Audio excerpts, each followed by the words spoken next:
Si tu le mets dans ton coffre, je sais pas où t'en as fait le taxi encore. Ben, ça fait ça. Ouais, c'est bon. Oui, le pire.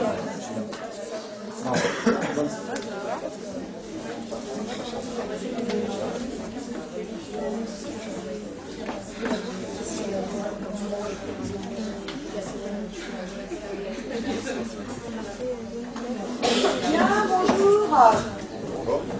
Comment ça va? Ça va. Alors,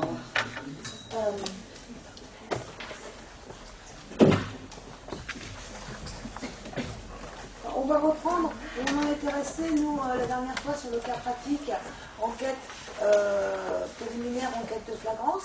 Donc on était resté à la première étape. Hein. On avait vu les différentes conditions pour pouvoir conclure à la flagrance et pour pouvoir conclure à la préliminaire. Vous avez des questions à ce sujet ou ça y est, c'est en place? C'est bon, super. Alors, toujours dans cette première étape,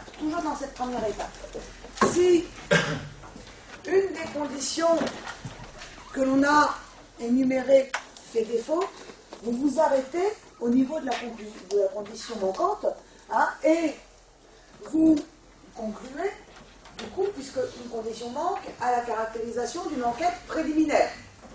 Ok? Si toutefois toutes les conditions sont réunies, vous pouvez conclure à la situation d'enquête de flagrance. Mais dans ce cas, si on est en enquête de flagrance, à ce niveau-là, dans le cas pratique, vous nous indiquez jusqu'à quelle date. Vous savez que la durée de l'enquête de flagrance est limitée. Hein? Elle est limitée à 8 jours à compter du premier acte d'enquête, durée qui peut être portée à 16 jours sur autorisation spéciale du procureur de la République.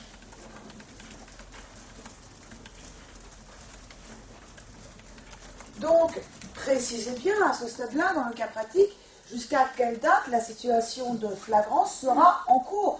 Parce qu'une fois qu'on sort de la situation de flagrance, qu'est-ce qui se passe? Ben voilà, on bascule automatiquement en enquête préliminaire.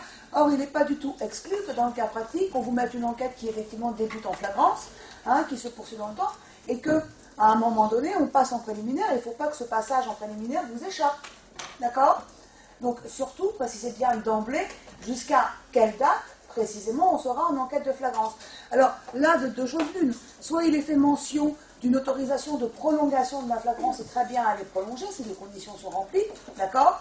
Soit il n'est pas fait mention d'une prolongation de la flagrance, et ce n'est pas utile d'aller en imaginer une. Hein, contentez-vous de ce qui vous est dit. Hein, si on ne vous précise pas que ça a été prolongé, c'est par définition que ça n'a pas été prolongé. Ok?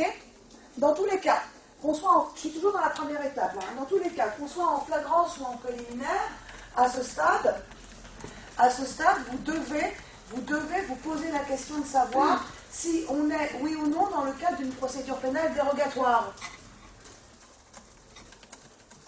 Alors, méfiez-vous bien, le cadre juridique procédure pénale dérogatoire ne se substitue pas au cadre flagrance ou préliminaire, il vient s'y superposer.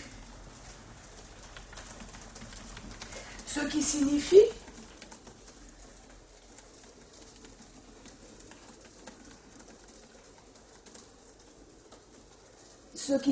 que même au sein de la dérogation, on continue d'opérer des distinctions entre le régime de flagrance et le régime de la préliminaire. D'accord? Donc, le réflexe, c'est d'abord je détermine flagrance ou préliminaire et ensuite je détermine dérogatoire ou hors dérogatoire. Sur la détermination du cadre juridique, procédure pénale dérogatoire, deux réflexes à avoir. Premier réflexe, est-ce que les faits qui nous sont soumis relèvent de la procédure pénale applicable à la délinquance et à la criminalité organisée? Est-ce que les faits qui nous sont soumis relèvent de la procédure pénale applicable à la délinquance et à la criminalité organisée? Donc là, vous allez prendre l'habitude de systématiquement vérifier avec les articles 706-73 et 706-74 du Code de procédure pénale. Vous vérifiez systématiquement avec les articles 706-73 et 706-74 du Code de procédure pénale si l'infraction en cause figure ou non dans la liste des infractions relevant de la dérogation dressée par le législateur. Alors, bien évidemment, on est bien d'accord qu'on a autre chose à faire que d'aller apprendre cette liste par cœur. Hein. Maintenant, dites-vous bien qu'il y a des infractions un petit peu improbables dans cette liste-là. Hein. Donc, vérifiez systématiquement, ça vous prend une demi-seconde, ok, et au moins, si toutefois il y a une dérogatoire, vous êtes sûr de ne pas passer à côté. Entendu? Ensuite, donc, premier réflexe, est-ce que je suis en délinquance et criminalité organisée? Et deuxième réflexe, depuis la loi du 6 décembre 2013, est-ce que l'on est en matière de délinquance économique, financière et fiscale? Délinquance économique, financière et fiscale. Pourquoi? Parce que la loi du 6 décembre 2013 a mis en place une véritable procédure pénale dérogatoire applicable à plusieurs infractions relevant de la délinquance écofi. Toutes les infractions relevant de la corruption, du trafic d'influence, l'abus de biens sociaux quand il est aggravé, également la fraude fiscale quand elle est aggravée, etc. Faites très attention, là, une procédure pénale dérogatoire s'applique, qui est quasiment identique en tout point à la procédure pénale dérogatoire applicable en matière de délinquance et de criminalité organisée. La seule chose, c'est les gardes à vue de 96 heures, hein, qui ne s'appliquent pas en la matière. Mais ne passez pas à côté d'un problème de dérogation sur la délinquance économique et financière. D'accord? Bon, une fois que vous en êtes là, vous savez exactement, en principe, quelles sont les règles applicables. Donc il n'y a plus qu'à ouvrir son code de procédure pénale à la bonne page. Hein. J'arrive. Juste une chose, vous savez qu'on a plusieurs chapitres dans le code de procédure pénale, ce serait bien que vous regardiez le sommaire du code de procédure pénale au lieu de regarder l'index au passage. Bien, vous avez, à partir des articles 53 et suivants, vous avez toutes les dispositions relatives à l'enquête de flagrance, d'accord? Ensuite, figurent toutes les dispositions relatives à l'enquête préliminaire et tout ce qui est relatif aux actes relevant de la procédure pénale dérogatoire, c'est aux articles 706 et suivants du code de procédure pénale. D'accord? Donc c'est bien de savoir comment ça marche avant l'examen. C'est quoi les articles pour la délinquance écofi? Pour la délinquance économique et financière, c'est 706-53-1 du code de procédure pénale. 706-53-1 et suivant. Ils y sont pas, de toute façon. Pardon? La loi, elle n'est pas insérée encore dans le code. Ah, dans vos codes, non? Non, mais c'est bon, c'est pas le bout du monde. Vous avez une fiche sur la loi du 6 décembre 2013, ok, vous la prenez, point, on n'en parle plus. Non? Ah. Mais c'est bon, c'est 5 pages, quand même. De toute façon, encore une fois, ne soyez pas dupes au point de penser, que votre code va vous servir plein pot pendant les 2 heures d'épreuve. Hein. D'accord? Faut connaître. Parce que si vous passez votre temps à chercher dans le code, on ne s'en sortira pas. D'accord? Donc, concrètement, cette loi, elle n'est pas dans vos codes, elle ne sera pas le jour du concours, ok? Vous l'apprenez. Et même ce qui est dans le code, vous l'apprenez aussi. Ah oui? Allez, ça va bien se passer. Bien. Non, mais c'est bon, c'est quand même pas compliqué. Hein, vous le lisez une fois, ça va. Bref. Vous êtes des feignasses, en fait. 5 pages à apprendre, trop dur. Ouais. Bon. Allez, une fois qu'on en est là, on sait donc exactement quelles sont les règles qui s'appliquent. Il n'y a plus qu'à les appliquer. La deuxième étape du cas pratique, sur l'enquête de police, la deuxième étape du cas pratique, ça va être l'examen de la régularité de l'acte. Deuxième étape du cas pratique, attachez-vous à analyser la régularité de l'acte. Donc ça, Rien de particulier, hein, là c'est juste l'épreuve d'alphabétisation. Okay. J'ouvre mon code de procédure pénale à la bonne page, je regarde ce que prévoit le texte, je regarde si c'est pareil dans les faits qui me sont soumis. D'accord? Et là, vous relevez les différentes irrégularités qui vous sont mises en scène. D'accord? Donc ça, rien de particulier ici. Une fois, le plus dur, c'est de déterminer le cadre juridique dans lequel on agit. Une fois qu'on sait où on est exactement, bon, bah, il n'y a plus qu'à appliquer les dispositions légales, et voilà tout. Troisième étape du cas pratique. On va s'intéresser à la sanction d'une irrégularité. Troisième étape du cas pratique, on s'intéresse à la sanction d'une irrégularité. Deux temps ici. Comment les irrégularités que j'ai relevées seront-elles sanctionnées? Deux temps ici. Premier temps d'analyse, est-ce que l'irrégularité constatée est cause de nullité de l'acte? Est-ce que l'irrégularité constatée est cause de nullité de l'acte?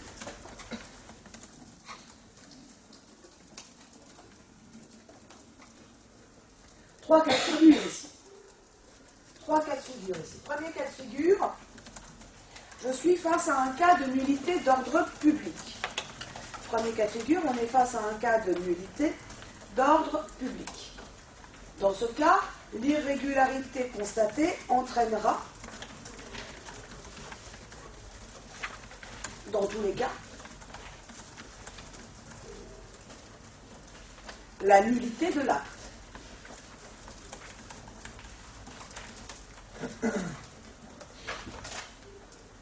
Deuxième cas de figure, je suis face à un cas de nullité d'intérêt privé.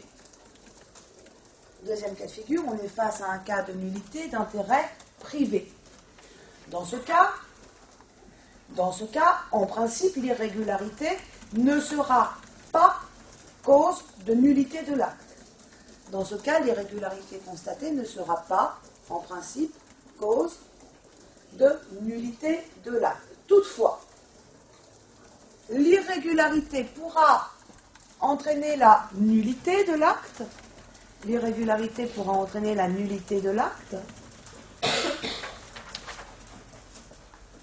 Si la personne poursuivie parvient à démontrer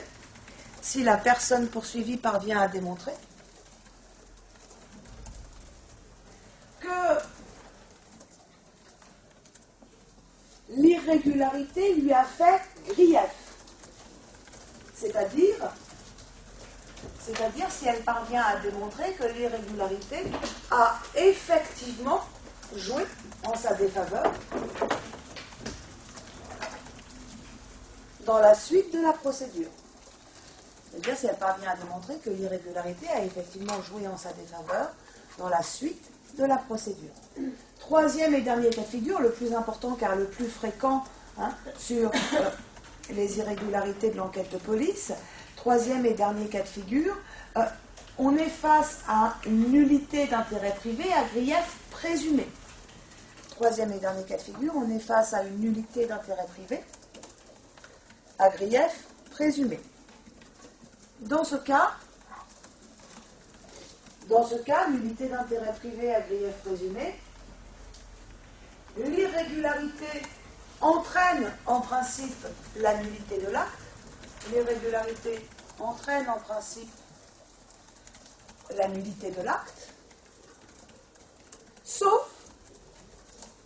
Sauf si la partie poursuivante démontre que l'irrégularité a été provoquée par des circonstances insurmontables.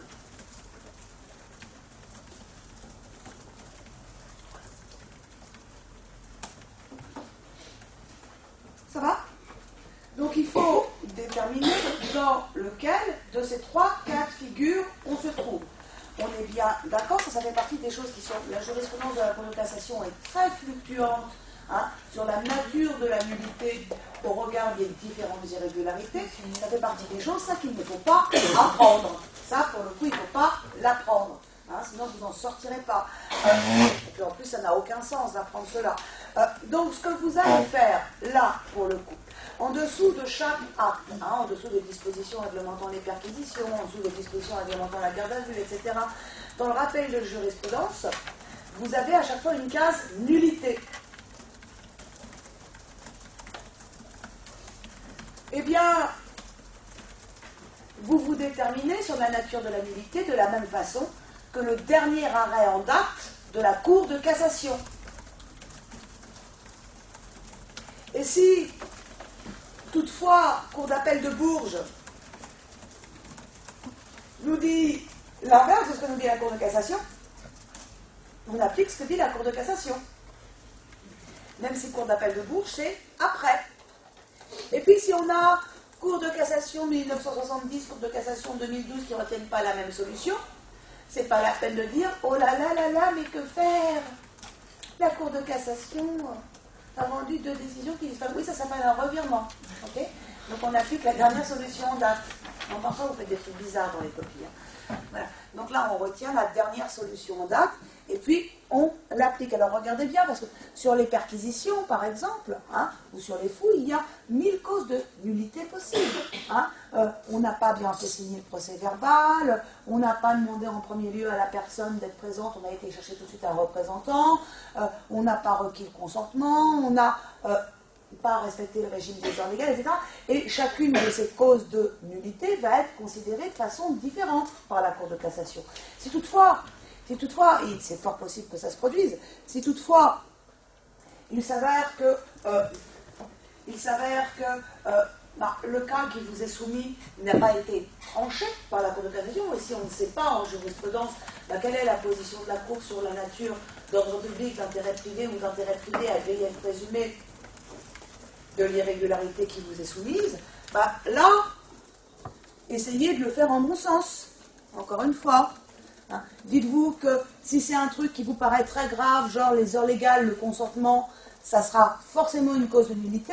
En revanche, si c'est un truc à la con, genre la signature n'est pas au bon endroit, etc., n'allez pas mettre une nullité d'ordre public derrière ça, soyez gentils. D'accord ? Ayez un petit peu en tête le sens de tout ça.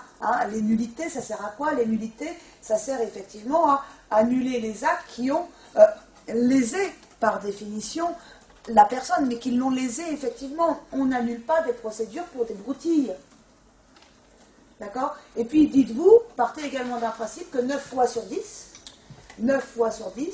les irrégularités de l'enquête sont sanctionnées par une nullité d'intérêt privé à grief présumé. Donc si vraiment vous êtes paumé et que vous êtes incapable d'une quelconque autonomie d'appréciation, dans ce cas-là, dites-vous, c'est certainement intérêt privé à grief présumé. Dans 9 cas, vous avez 9 chances sur 10 que ce soit ça. D'accord? Donc vous déterminez dans quel cas d'irrégularité on est, en ayant bien en tête que toutes les irrégularités ne seront pas sanctionnées par la nullité, d'accord? Et puis, une fois que vous savez, votre irrégularité va être cause de nullité. Une fois que vous savez ça, eh bien, là, vous passez au deuxième temps du raisonnement. Deuxième temps du raisonnement. Vous allez ici vous demander quelles seront les conséquences de la nullité sur la suite de la procédure. Demandez-vous quelles seront les conséquences de la nullité sur la suite de la procédure.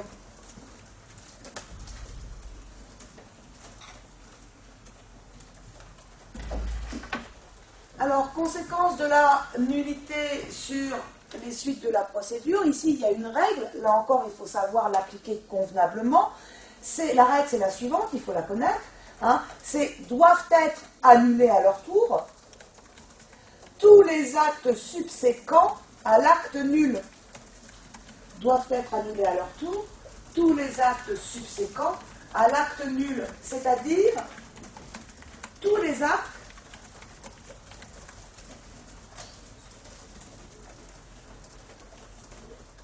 dont l'acte nul aura constitué, nous dit la Cour de cassation, le support nécessaire. Tous les actes dont l'acte nul aura constitué le support nécessaire. Bien. Là encore, il faut bien savoir ce qu'est un support nécessaire en procédure pénale. On peut considérer qu'un acte procédural est le support nécessaire d'un autre acte dès lors que le second acte n'aurait pas eu lieu en l'absence du premier.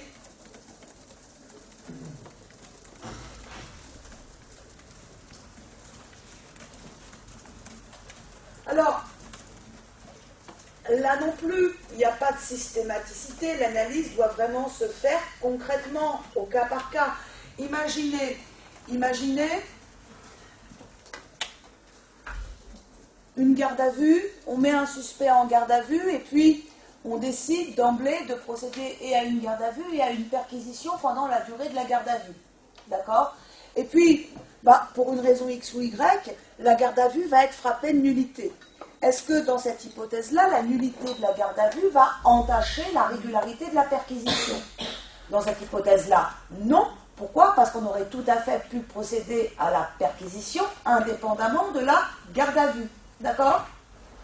En revanche, autre hypothèse, imaginez on place un individu en garde à vue. Pendant cette garde à vue, la personne avoue avoir dissimulé des objets à tel endroit. Du coup, on va perquisitionner cet endroit, d'accord? Et la garde à vue est frappée de nullité. Dans ce cas, la garde à vue devient le support nécessaire de la perquisition effectuée et l'irrégularité de la garde à vue entachera la perquisition. Ça va? Alors, faites attention parce qu'en pratique, tout ça, c'est une question de rédaction de procès-verbal. Et quand on rédige un procès-verbal sur un acte de procédure, et si vous êtes parquetier, il faudra le garder en tête, quand on rédige un procès-verbal sur un acte de procédure, eh bien, il faut essayer de rompre systématiquement le rapport de subséquence avec les actes précédents, pour le cas où ces actes précédents seraient frappés de nullité. Comme ça, vous savez que vous arriverez toujours à sauver une procédure, quand bien même il y aurait une grosse irrégularité au début.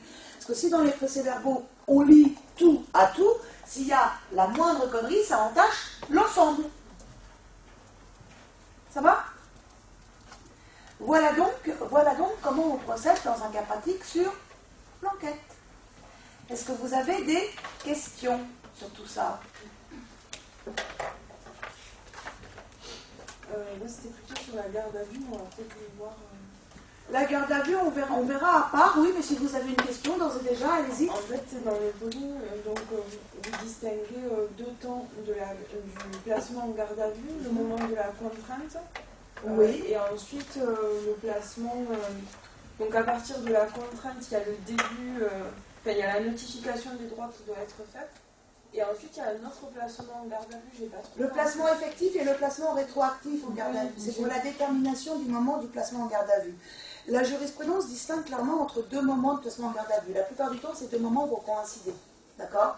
Mais il peut arriver que ces deux moments soient dissociés. D'un côté, on a le placement effectif en garde à vue. Le placement effectif en garde à vue, on doit le fixer au moment auquel la personne a été contrainte de se tenir à disposition des officiers de police judiciaire. Ok? Donc, on regarde dans les faits à quel moment la contrainte existe, c'est-à-dire à quel moment la personne n'a plus le choix de partir ou de rester, et c'est à ce moment-là que doit être fixé le placement effectif. Ce placement effectif, il est important. Pourquoi? Il est important parce que c'est à ce moment-là que ces droits doivent être notifiés à la personne. D'accord? Donc, dès que la contrainte existe, on notifie ses droits à la personne, et c'est ce moment-là du placement effectif que l'on prend en considération pour faire courir les différents délais relatifs à la mise en œuvre des droits. Hein. Par exemple, le délai pour le droit à l'examen médical, il part du placement effectif. Le délai pour l'entretien avec l'avocat, il part du placement effectif. Tout ce qui est relatif à la mise en œuvre des droits, en termes de délai, ça court à compter du placement effectif. Maintenant, il se peut que la personne se soit tenue librement à disposition de l'officier de police judiciaire avant d'avoir été contrainte de le faire. D'accord? Dans ce cas-là, on va avoir un deuxième placement en garde à vue qui est ce qu'on appelle le placement théorique ou placement rétroactif. Le placement théorique ou placement rétroactif en garde à vue, on le fixe au moment auquel la personne s'est tenue à disposition de la police avec ou sans contrainte. Ça va? Ce placement théorique en garde à vue, on va donc le fixer à partir du moment où la personne se tient à disposition de la police. Et ce placement théorique en garde à vue, il est important parce que lui sert de point de départ à tout ce qui est relatif à la durée de la garde à vue. C'est-à-dire que le temps de garde à vue, on le décompte toujours à partir du placement théorique en garde à vue. Et les décisions de prolongation doivent intervenir au regard du moment de ce placement théorique en garde à vue. Regardez, je vous donne un exemple. Imaginez, une personne est convoquée au commissariat pour audition. D'accord? Elle est convoquée le matin à 10h. Elle se rend librement, sans contrainte. Elle arrive, elle attend, on l'auditionne jusqu'à 14h. À 14h, on dit, bon ben voilà, maintenant on a suffisamment d'éléments, on vous notifie votre placement en garde à vue. Vous allez rester un petit peu avec nous. Bien. Le placement théorique ici en garde à vue, à quel moment? 10h. Le placement effectif en garde à vue, 14h. Voilà. Ce qui veut dire que notification des droits doit intervenir à 14h. D'accord? Tous les délais relatifs à la mise en œuvre des droits, c'est à partir de 14h. En revanche, la durée de la garde à vue et le timing pour les prolongations, on va décompter tout cela à partir du placement théorique, à partir de 10h. Ça va? D'autres choses? Non, c'est bon. Bien. On entame sur un sujet de dissertation, l'impartialité. Allez.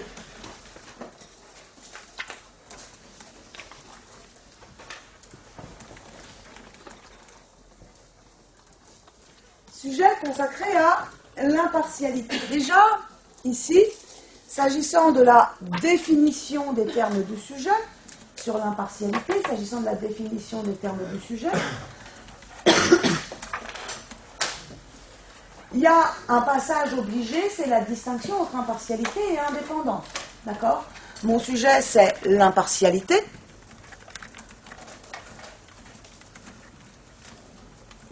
Ce n'est pas l'indépendance. Alors, quelle est la distinction entre impartialité et indépendance? C'est assez simple. L'indépendance, elle se mesure par rapport au lien unissant l'autorité judiciaire aux autres pouvoirs. L'indépendance, elle se mesure par rapport au lien unissant l'autorité judiciaire aux autres pouvoirs. Et notamment au pouvoir exécutif. L'impartialité, elle se mesure par rapport au lien unissant l'autorité judiciaire aux parties. L'impartialité, elle se mesure par rapport au lien unissant l'autorité judiciaire aux parties. Donc, de prime abord, impartialité, indépendance, ce sont deux données extrêmement différentes. Sur la problématique, quelle piste de problématisation vous proposeriez de déployer ici?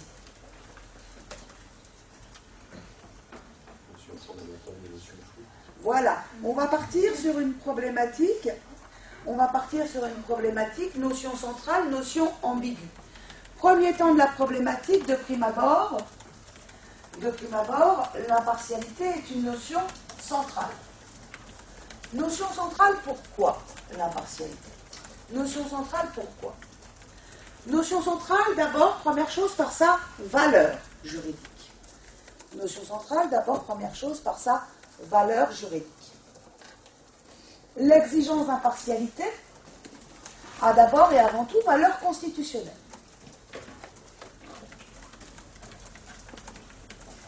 Valeur constitutionnelle parce que, article 16, DDHC.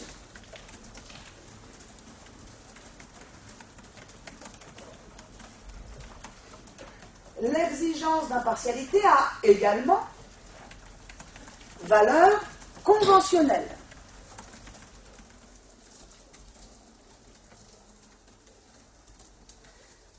Valeur conventionnelle parce que le droit à un tribunal impartial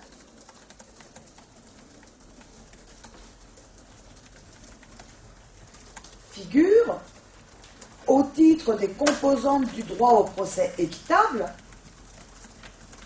telles que garanties par l'article 6.1 de la Convention.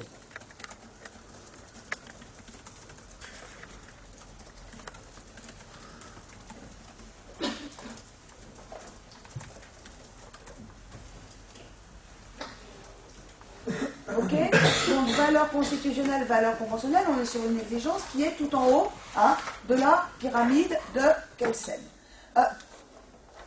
Impartialité, notion centrale également par son domaine d'application vaste. Notion centrale également par son domaine d'application vaste. D'abord, on sait que l'exigence d'impartialité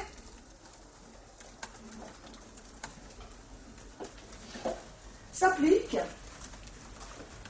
d'une façon générale à la matière pénale. Exigence d'impartialité qui s'applique d'une manière générale à la matière pénale.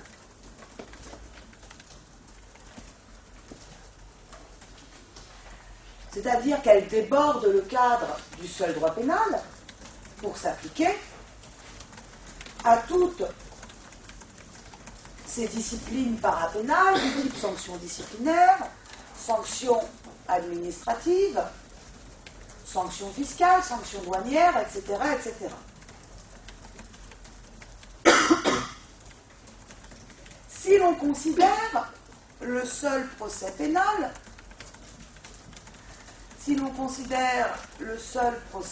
pénal, on se rend compte que l'exigence d'impartialité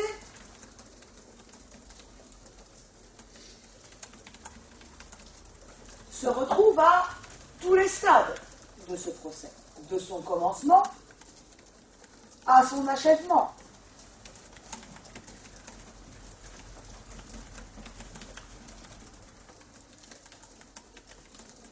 Commencement du procès pénal d'abord,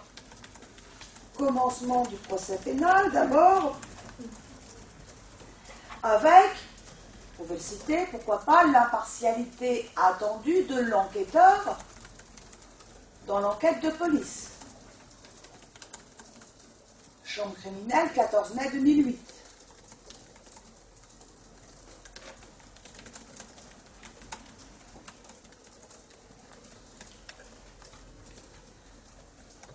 Impartialité attendue, bien évidemment, on le sait, de la juridiction de jugement. Et exigence d'impartialité que l'on retrouve en phase postérieure au jugement,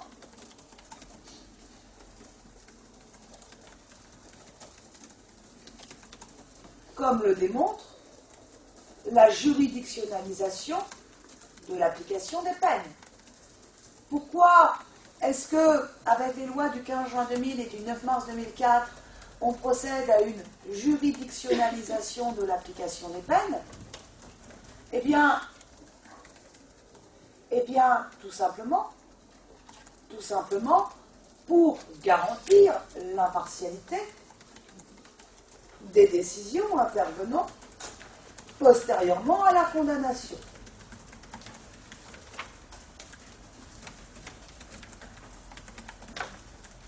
Donc, vous voyez, exigence d'impartialité de prime abord absolument incontournable, aussi bien par sa valeur juridique que par son domaine d'application. Et pourtant, deuxième temps de la problématique, cette exigence d'impartialité est une exigence qui reste très ambiguë. Exigence ambiguë d'abord de par son domaine. On ne sait pas très bien à qui elle s'applique, cette exigence d'impartialité. Est-ce que, par exemple, le magistrat qui contrôle la mesure de garde à vue doit être impartial.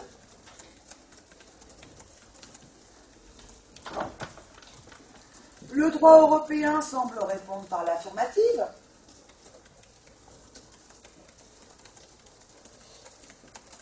Ce sont les affaires Medvedev, Moulin, Massis, d'accord? Tandis que le droit français, lui, semble ne pas sanctionner une telle exigence. QPC, 30 juillet 2010. Loi du 14 avril 2011.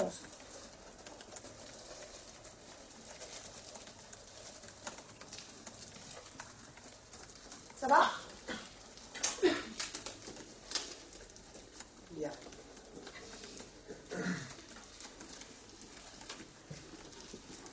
Est-ce que le magistrat qui contrôle les actes d'investigation de l'enquête de police doit ou non être impartial?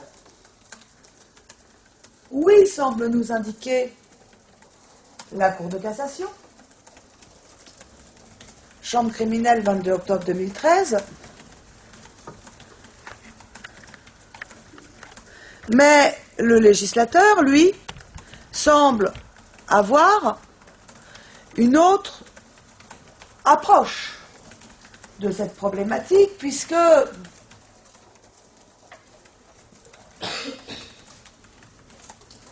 dans la loi relative aux géolocalisations, il maintient ces mesures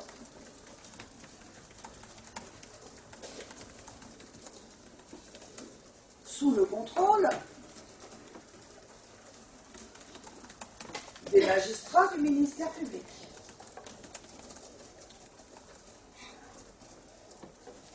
Pour une durée de 15 jours.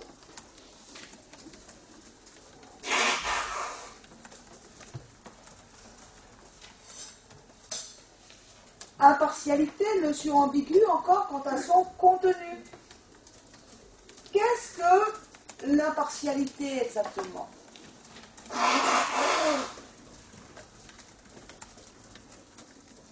Déjà, l'impartialité est-elle véritablement distincte de l'indépendance? Déjà, l'impartialité est-elle véritablement distincte de l'indépendance? Est-ce que tout défaut d'indépendance ne se traduit pas nécessairement par un doute jeté sur l'impartialité?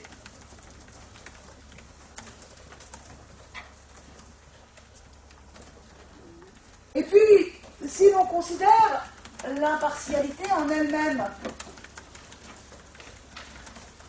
qu'est-ce qu'elle recouvre précisément? Impartialité objective? Impartialité subjective?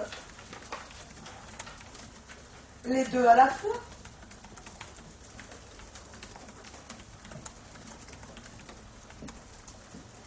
Là encore, position européenne et position française divergent pour certains acteurs.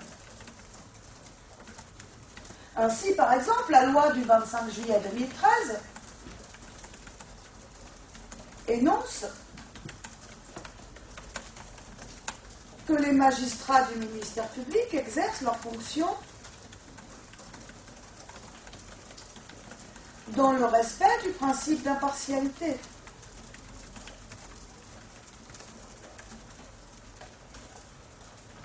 Dans la mesure où la séparation des fonctions n'est ici pas concevable, il s'agit nécessairement d'impartialité subjective.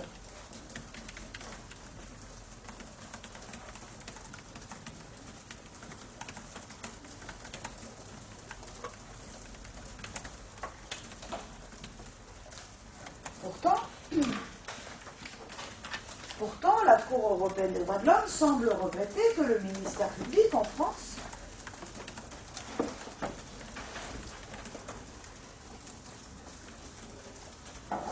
ne respecte pas l'impartialité objective.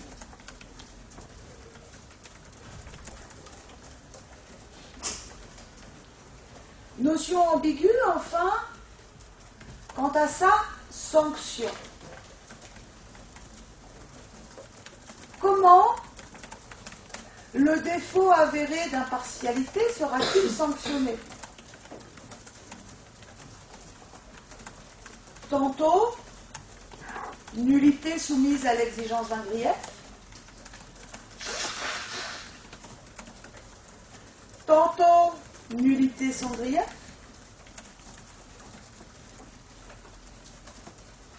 en fonction des acteurs que ce défaut concerne.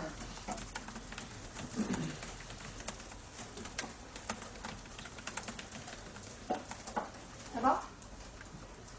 Ainsi, effectivement, sanction à géométrie variable du défaut d'impartialité. Cet état des lieux, dernier temps de la problématique, cet état des lieux pose immanquablement la question de l'effectivité de l'exigence d'impartialité dans notre droit.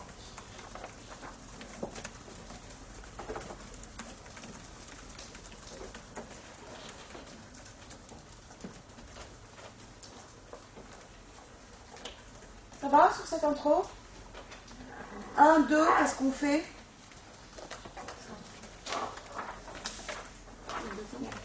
Alors, les deux temps, sur notion centrale, on aura du mal à faire quelque chose d'aussi intéressant que sur notion ambiguë.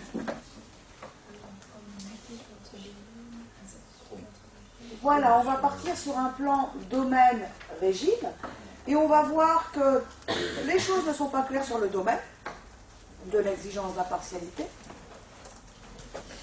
et qu'elles ne sont pas claires non plus sur le régime de l'exigence d'impartialité. Grand 1 des incertitudes quant au domaine de l'exigence d'impartialité. J'ai juste une question à ce stade, admettons qu'on est justement, c'est pour rebondir également sur le sujet du ministère public. Est-ce que si on avait vraiment une question à ce sujet, par exemple, le ministère public est-il une autorité judiciaire? Parce que là, dans le plan sur le ministère public, le pouvoir de quasi-juge, on pourrait dire que oui, c'est un élément quand il n'y a pas les pouvoirs de quasi-juge et non quand il y en a, donc je suis un peu perdue. C'est pas compliqué. C'est quoi la problématique qu'on a retenue sur le sujet du ministère public? Il y a une distinction entre le statut et ses pouvoirs, en fait. Oui, et donc, quelle question ça pose, ça? Appartient-il à l'autorité judiciaire? C'est tout. Vous regardez exactement la même chose en modifiant les intitulés. C'est exactement pareil. Bien sûr, vous mettez le mot autorité judiciaire dans l'intitulé, mais sinon, c'est exactement ce qu'on a fait. Donc, grand 1, incertitude quant au domaine de l'exigence d'impartialité. Grand A quant à l'impartialité des juridictions de jugement. Grand A quant à l'impartialité des juridictions de jugement. Petit 1, le principe de l'exigence d'une juridiction de jugement impartiale. Petit 1, le principe de l'exigence d'une juridiction de jugement impartiale. Le principe en droit français, c'est que la juridiction de jugement doit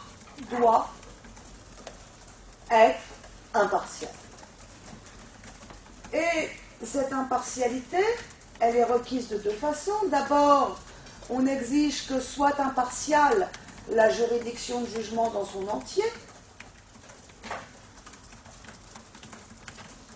Ensuite, on exige que soient impartiaux les magistrats composant la juridiction de jugement.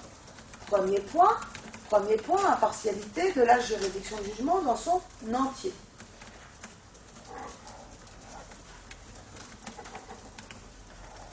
les juridictions de jugement en droit pénal français doivent être impartiales. Pour assurer cette impartialité, coexistent des mécanismes généraux et des mécanismes plus spécifiques à la matière pénale. S'agissant d'abord des mécanismes généraux, vous pouvez citer cette illustration que lorsque la Cour de cassation censure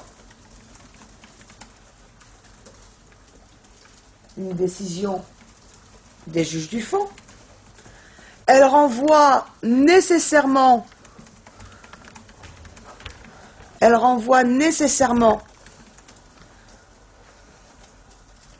l'affaire devant une juridiction du fond différente de la première qui a statué. Ce renvoi devant une juridiction différente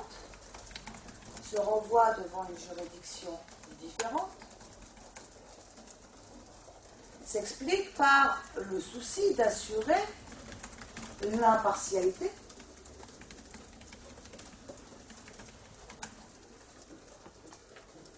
de la juridiction de renvoi. Et puis on a des mécanismes plus spécifiques à la matière pénale visant à assurer l'impartialité. Prenez par exemple l'hypothèse de l'appel dirigé contre les verdicts de cour d'assises.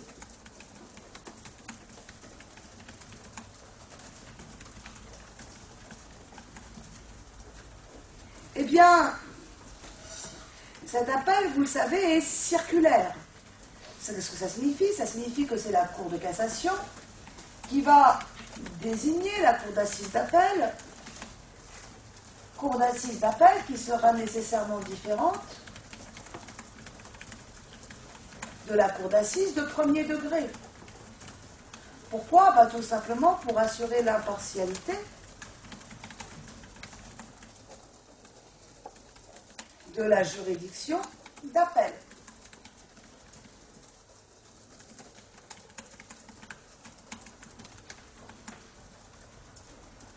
Par ailleurs, deuxième point dans ce petit A, on a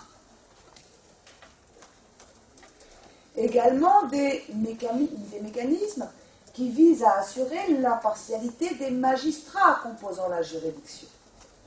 Là encore, coexistent des mécanismes généraux avec des mécanismes plus spécifiques à la matière pénale. Du point de vue des mécanismes généraux, expliquez-nous que seuls composent la juridiction de jugement des magistrats du siège.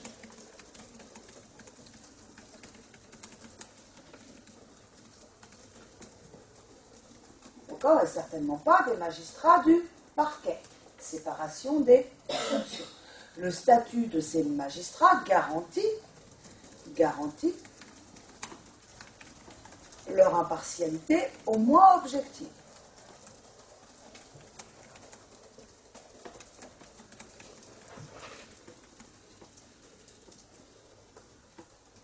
Ensuite, d'autres dispositions plus spécifiques à la procédure pénale assurent également l'impartialité de la juridiction de jugement.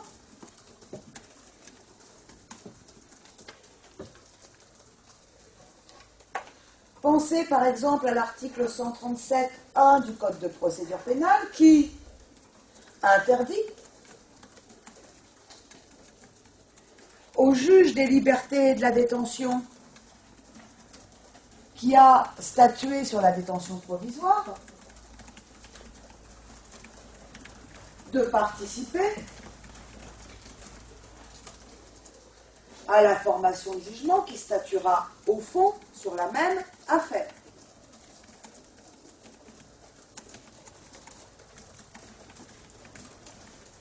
Donc véritablement, le principe semble être celui de l'exigence d'une juridiction de jugement impartiale. Et pourtant, petit 2,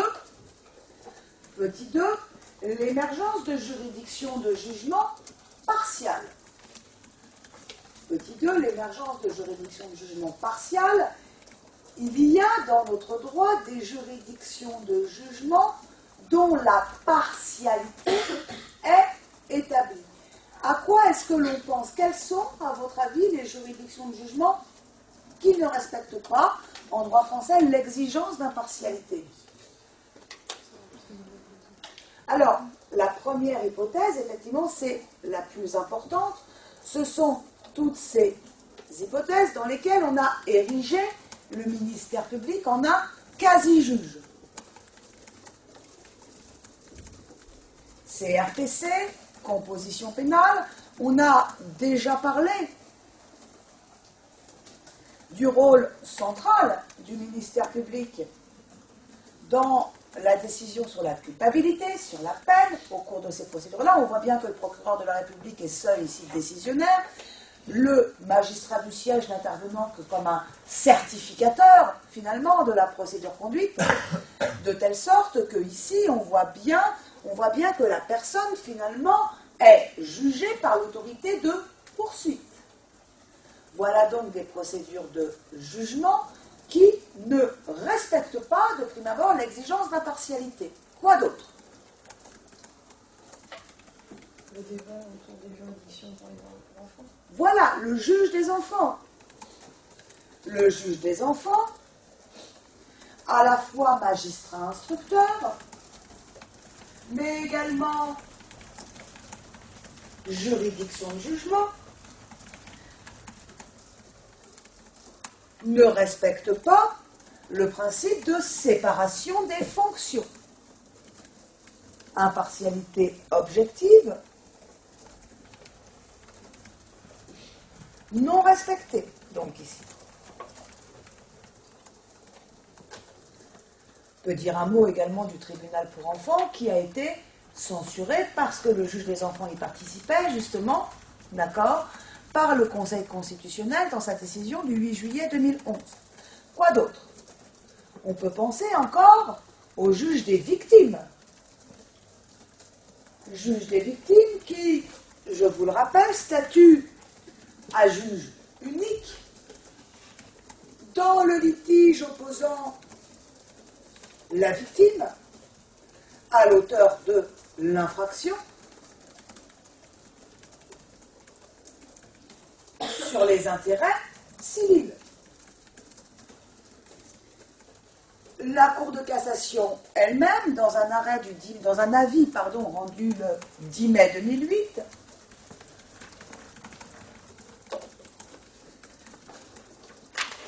reconnaissait le défaut d'impartialité de ce juge des victimes. Donc, effectivement, on voit bien l'exigence est celle d'une juridiction de jugement impartiale, et pourtant on constate que émergent dans notre droit des juridictions de jugement dont on se contente tout à fait de la partialité. Grand B quant à l'impartialité des juridictions de mise en état. Grand B quant à l'impartialité des juridictions de la mise en état. Ici, vous allez vous faire un petit 1 au stade de l'enquête de police. Petit 1 au stade de l'enquête de police.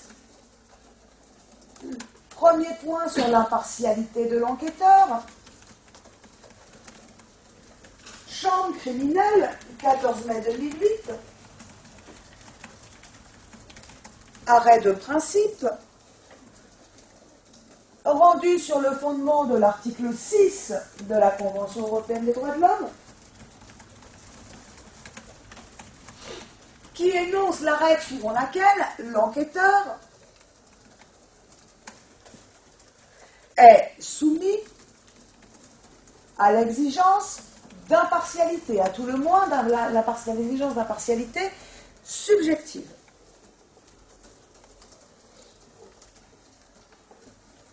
Pourtant, la Cour européenne des droits de l'homme, elle, estime de manière constante, sur le terrain de ce même article 6, que l'exigence d'impartialité, aussi bien objective que subjective, ne s'applique pas à l'enquêteur dans la mesure où celui-ci ne participe pas au jugement de l'affaire. Donc, voyez, est-ce que l'enquêteur doit être impartial? Eh bien, finalement, on ne sait pas. Deuxième point, vous l'aurez compris, le plus important, quid de l'impartialité du magistrat qui contrôle la mesure de garde à vue? Est-ce que le magistrat qui contrôle la mesure de garde à vue doit ou non être impartial? Il doit être impartial, nous dit la Cour européenne des droits de l'homme. Medvedev, Moulin. Il n'a pas à être impartial, nous dit le Conseil constitutionnel. QPC, 30 juillet 2010. Même solution de la part du législateur, loi du 14 avril 2011. Cour de cassation qui, elle, en revanche, vient nous dire il doit être impartial, mais uniquement à compter de la 48e heure.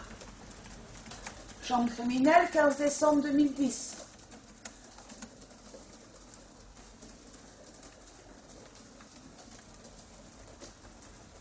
Ça va? Et enfin, dernier point, le magistrat qui contrôle et autorise les actes coercitifs de l'enquête, les actes, d'investigation de l'enquête, doit-il être impartial? Et là, c'est toute la problématique géolocalisation, chambre criminelle, 22 octobre 2013, et loi qui suivra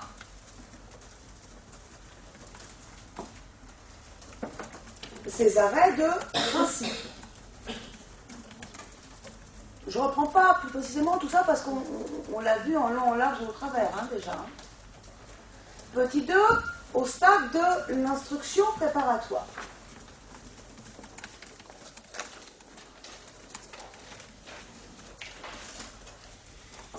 Le juge d'instruction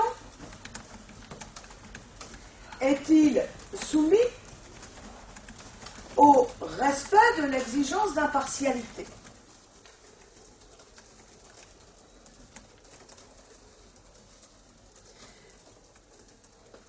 C'est un débat qui a vu le jour au début des années 2000. À l'époque, on a fait valoir que dans la mesure où il est en même temps juge et enquêteur, le juge d'instruction ne peut être considéré comme étant impartial. Pourquoi? Eh bien parce que on disait alors que la qualité d'enquêteur conduit nécessairement le juge d'instruction à suivre des intuitions, à se forger des convictions peu compatibles avec l'impartialité attendue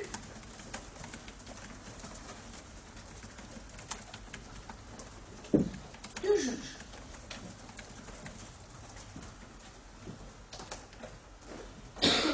C'est pourquoi la loi du 15 juin 2000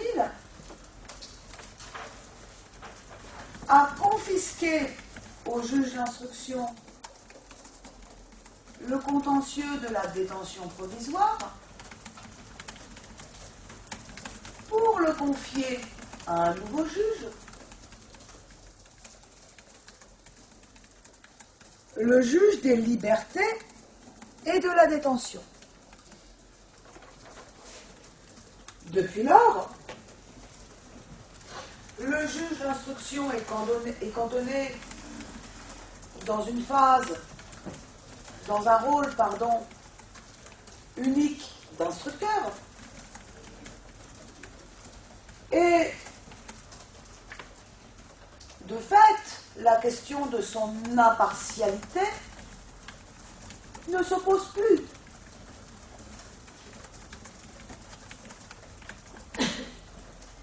Ça va ? De telle sorte que finalement, on est incapable de dire aujourd'hui si le juge d'instruction est ou non soumis au respect de l'exigence d'impartialité. Donc, vous voyez, cette exigence d'impartialité, finalement, on a bien du mal à définir ceux qui y sont effectivement soumis. Des questions sur tout ça ?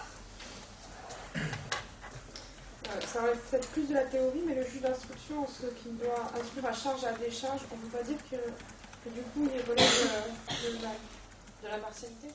Ça serait un argument qui pourrait plaider en faveur de l'impartialité. Néanmoins, il ne s'agit pas là d'une qualité intrinsèque du juge d'instruction. Il s'agit là davantage d'égalité des âmes finalement que d'impartialité au sens propre du terme. D'accord ?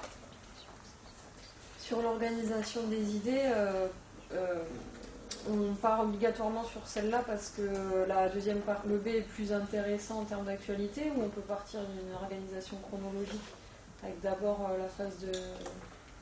Non, parce que concrètement, l'impartialité des juridictions de jugement, c'est ce qui s'impose. Oui, Un A, on verrouille les fondamentaux. L'impartialité des acteurs de la mise en état, c'est l'extension des fondamentaux. Un B. Donc ça, il faut bien le faire ressortir dans le chapeau, par contre. Bah oui, bien sûr. Bien sûr, mais ça, vous savez rédiger, chapeau de page. Les frayeurs, parfois. Grand deux, incertitude quant au régime de l'impartialité. Grand 2 des incertitudes quant au régime de l'impartialité, deux choses ici. Première chose, grand A, un contenu incertain. Et deuxième chose, grand P, je vous le redirai, une sanction à géométrie variable. Grand A, un contenu incertain. L'exigence d'impartialité, elle est double. Elle est double, vous savez, depuis ce fameux arrêt Cour européenne des droits de l'homme, 1er octobre 1982, affaire Pirsac contre Belgique.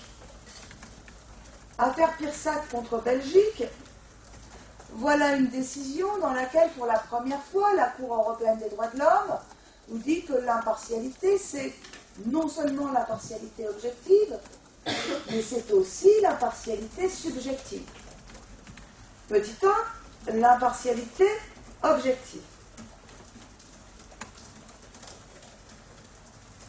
L'impartialité objective, vous avez là deux éléments que vous pouvez évoquer. Premier élément, premier point, c'est le problème de l'exercice de fonctions judiciaires différentes dans une même affaire.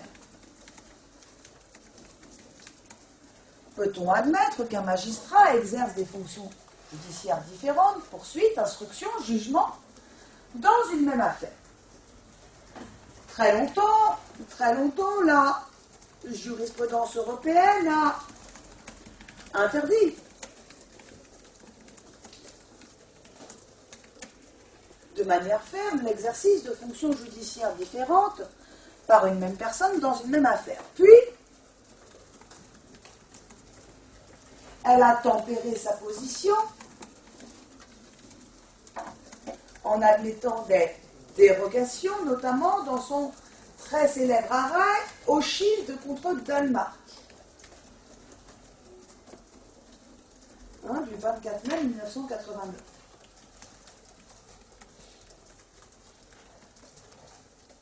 Depuis le fameux arrêt Hero Shield contre Danemark, on a bien du mal à définir la posture européenne sur l'exigence d'impartialité objective.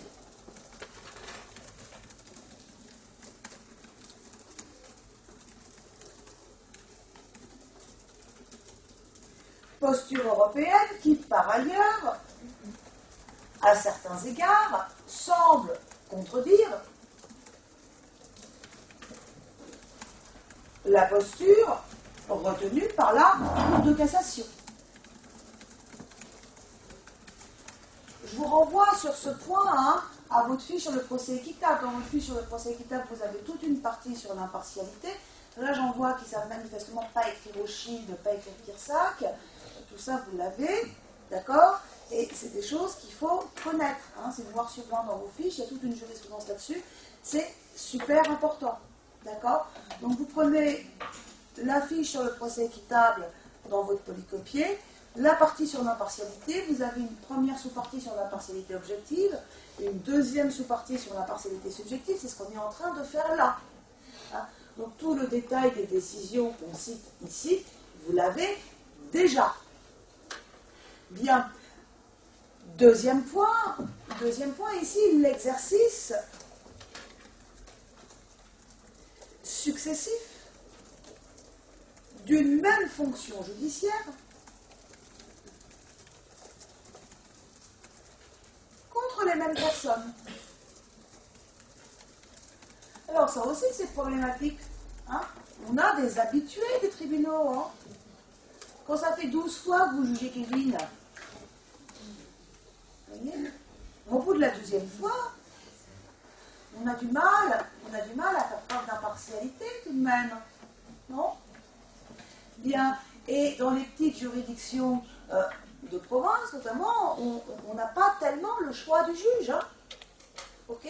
La bonne administration de la justice impose que parfois, on laisse un même magistrat juger successivement, pour des faits différents, une seule et même personne, ce qui immanquablement pose la question de l'impartialité. Eh bien, sur ce point également, la posture européenne et la posture française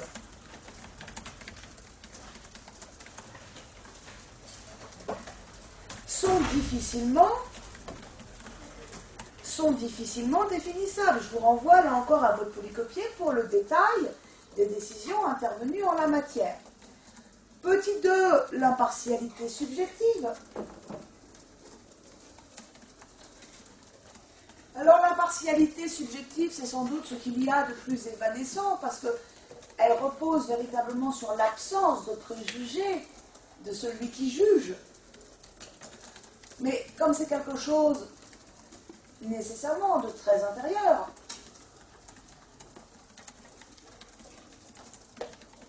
on est véritablement sur des postures jurisprudentielles, là encore, qui manquent de clarté et qui ne posent pas de critères fiables qui permettraient de conclure au respect ou à la violation de l'exigence d'impartialité subjective. Et ça, c'est vrai, aussi bien s'agissant de la posture européenne que de la posture nationale. Je vous renvoie encore une fois sur ce point à votre polycopier. Vous avez tout le détail, étant entendu que ce qu'il faut mettre en exergue, c'est véritablement le flou entretenu sur cette exigence d'impartialité subjective. Peut-on admettre, par exemple, qu'un magistrat soit franc-maçon? Peut-on admettre, par exemple, d'un magistrat qu'il soit inscrit sur une liste Front National? Vous voyez, c'est ça l'impartialité subjective. Et là, véritablement, les jurisprudences, aussi bien de la Cour européenne des droits de l'homme que de la Cour de cassation, eh bien, sont extrêmement confuses. Et on n'a pas de solution définie pour les hypothèses que je viens d'évoquer là. Un coup on valide, un coup on ne valide pas, et on comprend finalement pas grand-chose à ce qui se décide. Grand B, Grand B, une sanction à géométrie variable. Petit a, la prévention du défaut d'impartialité. Petit a, la prévention du défaut d'impartialité. Deux procédures mises en place par notre droit pour prévenir le défaut d'impartialité. La première d'entre elles, premier point, la procédure de récusation. Procédure de récusation que vous retrouvez aux articles 668 et suivants du Code de procédure pénale. La procédure de récusation, c'est la procédure que l'on entame lorsque l'on considère qu'un des magistrats composant la juridiction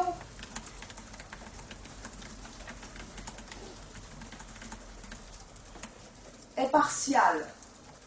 On peut alors demander à ce que ce magistrat soit récusé.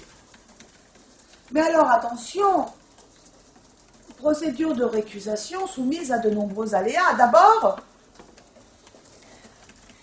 il appartient à celui qui se prévaut du défaut d'impartialité de rapporter la preuve de ce défaut d'impartialité. La juridiction qui se prononce n'instruit pas. D'accord ? Il appartient à celui qui se prévaut du défaut d'impartialité de rapporter la preuve de ce défaut d'impartialité, preuve qui doit en outre reposer, nous dit le texte, sur des éléments objectifs, alors même que l'impartialité est une notion éminemment subjective.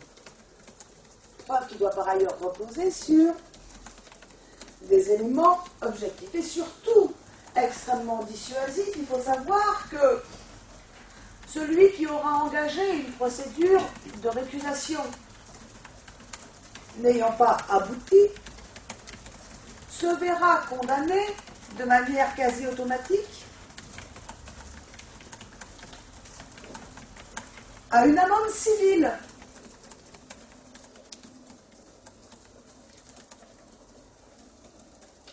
Vous voyez, donc véritablement tout est mis en place pour décourager l'engagement de ces procédures de récusation. Parfois, ce n'est pas un seul magistrat dont l'impartialité est en cause, mais c'est l'impartialité de la juridiction tout entière. Deuxième procédure, le Code de procédure pénale a institué, lorsque c'est l'impartialité de la juridiction tout entière qui est en cause, le Code de procédure pénale a institué une procédure particulière, c'est la procédure de renvoi pour cause de suspicion légitime.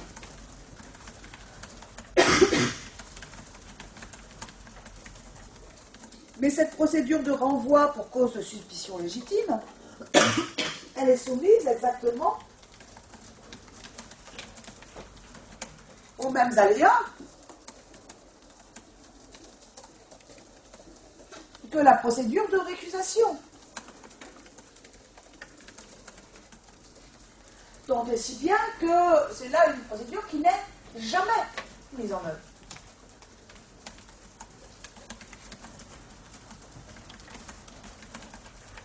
Petit 2, la réaction au défaut d'impartialité. Petit 2, la réaction au défaut d'impartialité. Premier point ici, vous allez nous parler de la nullité.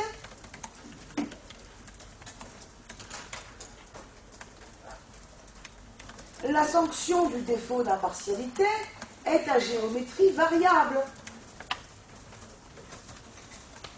En effet, pour certains acteurs, la Cour de cassation juge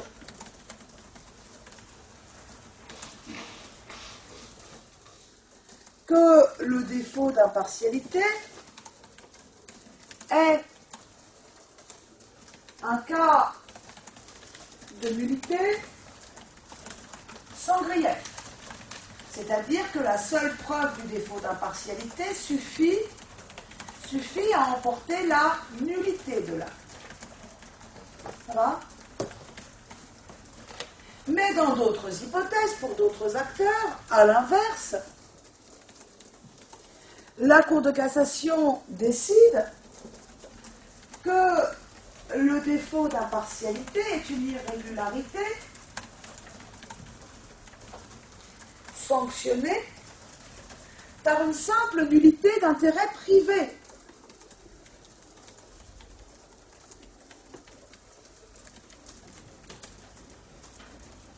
Il faut alors, pour obtenir la nullité, non seulement rapporter la preuve du défaut d'impartialité, mais aussi démontrer que le défaut d'impartialité a fait grief, c'est-à-dire a effectivement joué en défaveur de la personne qui s'en prévaut. Ce qui est une tâche quasi impossible. Hein? Vous imaginez, monsieur, j'ai été jugé par un magistrat notoirement raciste. Je suis noir, il m'a condamné à la peine maximale. Peux-tu me démontrer que s'il t'a condamné à la peine maximale, c'est précisément parce que tu es noir? C'est comme ça que ça se joue, la nullité à grief. Indémontrable. Indémontrable. Ce qui fait que l'exigence d'impartialité, finalement, elle manque cruellement d'effectivité. Et c'est le même constat que l'on dresse lorsqu'on se penche sur le positionnement du Conseil constitutionnel. QPC 8 juillet 2011, on en a déjà parlé. Conseil constitutionnel 8 juillet 2011 qui constate le défaut d'impartialité du tribunal pour enfants et qui déclare donc par voie de conséquence inconstitutionnelle les dispositions du Code de l'organisation judiciaire régissant cette juridiction.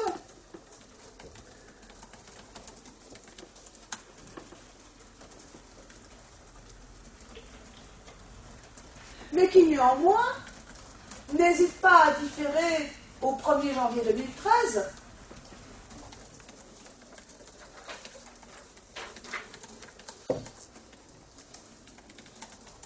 la prise d'effet de cette décision d'inconstitutionnalité.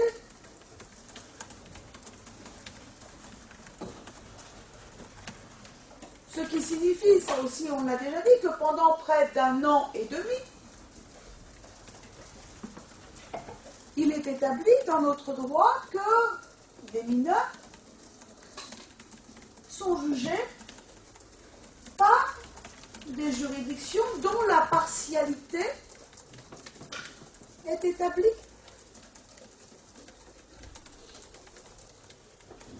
Donc effectivement, impartialité, voilà une exigence que l'on place au sommet de la hiérarchie des normes, voilà une exigence dont on tâche de faire en sorte qu'elle irrigue tout le procès pénal de son commencement à son achèvement, mais voilà une exigence dont on se rend compte que finalement elle est très peu effective dans notre droit, notamment du fait de la confusion qui règne aussi bien autour de son domaine que de son contenu, que de sa sanction.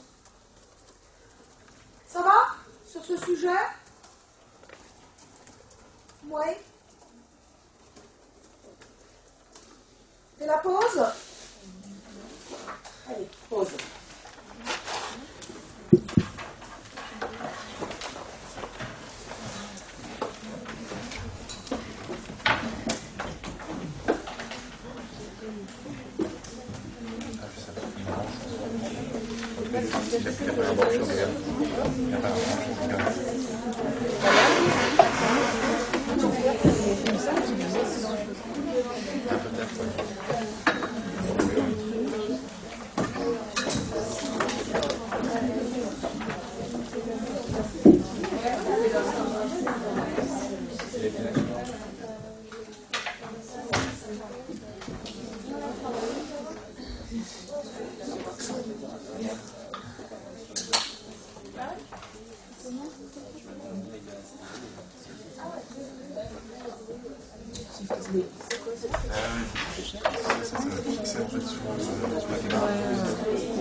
Zut, zut.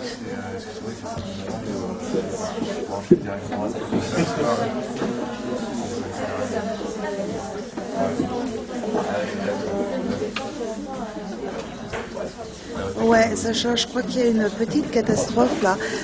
À la pause, on est en train de faire la pause, en fait, on s'est rendu compte que le micro, tu sais, qu'on attache d'habitude à la caméra, il était resté sur la table d'une étudiante. Et donc, écoute, là je vais le brancher pour la deuxième partie. Le problème, c'est que je ne sais pas où le brancher. Sur le côté, le rouge, bah, je le branche, mais pour toute la première heure et demie, c'est pas branché.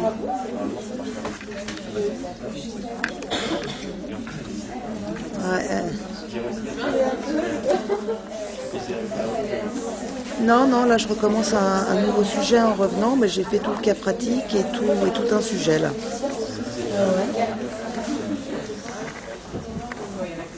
Oui, c'est juste.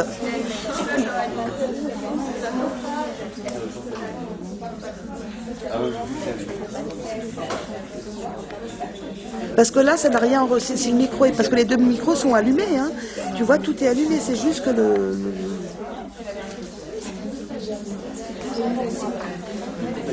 Ah merde. Et il n'y a pas de micro à proprement parler sur la caméra parce que je ne pas comment.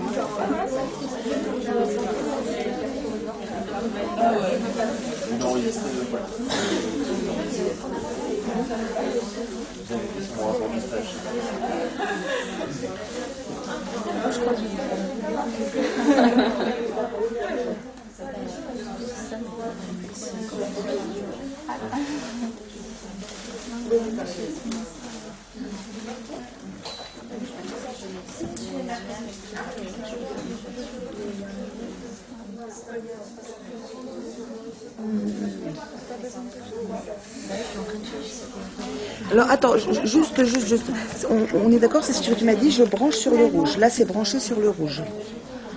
Ok.